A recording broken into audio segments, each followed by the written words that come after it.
Karthika productions Subaskaran தயாரிப்பில் அறிமுக இயக்குனர் ஏஆர் ஜீவா இயக்கத்தில் அனுபமா பரமேஸ்வரன் நடிப்பில் லாக்டவுன் டிசம்பர் 5 முதல் திரையரங்குகளில். சபரிமலை பெருவழி பாதையில் நடைபயணமாக யாத்திரை மேற்கொள்ளும் பக்தர்களுக்காக தினமும் 500 சிறப்பு பஸ்கள் வழங்கப்படும் என திருவிதாங்கூர் தேவசம் போர்டு அறிவித்துள்ளது. கேரளாவில் உள்ள சபரிமலை ஐயப்பன் கோவிலில் மகர விளக்கு மற்றும் மண்டல பூஜைக்காக கடந்த நவம்பர் 16ஆம் தேதி நடை திறக்கப்பட்டது.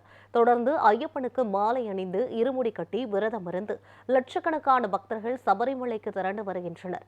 நாள் ஒன்றுக்கு 75,000 பக்தர்கள் மட்டுமே தரிசனம் செய்ய அனுமதிக்கப்பட்டு வருகின்றனர். தற்போது கூட்ட நெரிசல் குறைந்து இருக்கும் நிலையில் பக்தர்கள் சிரமமின்றி தரிசனம் செய்ய ஏற்பாடு செய்யப்பட்டுள்ளது.